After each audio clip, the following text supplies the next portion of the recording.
Hello, Pastor Aaron here with your devotional thought for today. So, for the past several weeks, I've been sharing with you all some things that I have been learning in my counseling program through Concordia University, Irvine. And the metaphor that I've been using is one that Dr. Townsend uses in his materials, but it's the parable Jesus uses in Luke chapter 13 about a fig tree that is not producing fruit. Well, God wants us to bear good fruit in our lives, and we have learned that in order to do that, we need a healthy trunk made up of sound character, which I have talked about for the last 4 weeks now. Now, in order to have that healthy trunk and good fruit, we need good soil. We need good, healthy soil. And the ingredients for healthy soil are grace, truth, and time. In the prologue of John's Gospel, he introduces Jesus, the Word made flesh, as being full of grace and truth. See, this is what Jesus came to embody and put flesh to. The grace, mercy, and love of God, the gospel on the one hand, but also God's truth, reality, His law, and His will for our lives. And we need people in our lives who pour these nutrients of grace and truth into our hearts and minds, and give us the time for these ingredients to mix together and to work. So for the next 4 weeks, I'll be talking about the 4 quadrants of relational nutrients we need for healthy soil. The first of which is grace here. This grace-filled quadrant is to be present with people, to be present, and to find people who will be present with us. First nutrient in this quadrant is acceptance. So St. Paul writes in Romans 15:7, we are to accept one another then, just as Christ has accepted us, in order to bring praise to God. Acceptance is a word of connection and friendship, relationship. Just as we are taken into God through Christ's death, we are to show acceptance in our relationships to others. There can be no condemnation. Acceptance opens the door to all the rest of the relational nutrients that I'm going to be talking about. It helps us be vulnerable to meaningful relationships so we can receive these nutrients from others. Without acceptance, we close people off. So this doesn't mean we minimize when people fail, saying things like, oh, it wasn't that bad, or, it could have been worse. If the person really blew it or really had a bad attitude, that's just reality and should be acknowledged by both of you. So instead, say stuff like this. Yes, you royally screwed up. You hurt me, you hurt others, but guess what? You and I, we're good. The second nutrient is attunement. Number 2, attunement. The first element of this nutrient is that you become aware of another's emotional state. You're aware of their emotions, how they're feeling.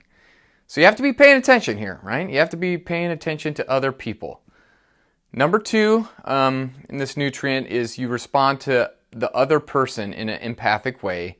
And finally, the other person feels that you're attuned to them. You may know someone who does this really well. They just get you, and you just don't have to explain yourself very much to them. That's what this nutrient is all about. Attunement begins at birth. When our mother pays attention to us and to our feelings as little kids, and it continues all the way until the day we die. We need this nutrient. Number 3 nutrient in quadrant 4 is validation. We all need to be taken seriously, right? We need to know that our thoughts and our opinions and our feelings, they matter to those around us. We don't like to be minimized. When we are brushed aside, we feel invalidated. Number 4 nutrient is identification. So when someone identifies with us, they share a similar, usually negative experience to help us see that we're not alone, and we're not the only one who is challenged in this way. We need to know that we are not some strange, mutated being who's set off from the rest of humanity because of some flaw. When we identify with the struggles of others, we tell them that they fit in. You're one of us. And leaders who are vulnerable with their employees or those people that they lead about their own struggles can inspire more commitment and more loyalty than can the bulletproof type who, no matter what, projects positivity and confidence. Fifth nutrient in quadrant 1 of being present is containment, okay? So we give others this nutrient when we give them space to vent the negative things that they are feeling without becoming overwhelmed, withdrawing, or editing, or judgmental, okay? So the message is here, like, I'm with you, and I'm fine with whatever you are saying and feeling. And I'm strong enough to hear it, and it doesn't put me off or overwhelm me. When someone can contain our unedited feelings, we can make more sense of things and take a step back and make better decisions. It also helps us to self-regulate, knowing that our strong feelings are just feelings and not all of reality. Finally, the last nutrient I want to mention is comfort. Comfort's a big Christian nutrient here. This addresses loss, whether that be the loss of a loved one, loss of a job, loss of status, loss of dreams that you had maybe in marriage or in family.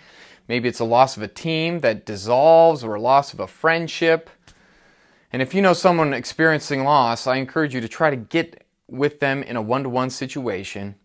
Ask them about themselves, give them space to talk, attune to their feelings of loss, connecting with their emotions, and ask them how you can help. And keep it brief, so you can get back to work or whatever it was that you were doing, but offer that comfort. So there you have it, the grace-filled nutrients of Quadrant 1. We need these for healthy soil. And I pray that this video was a blessing to you today.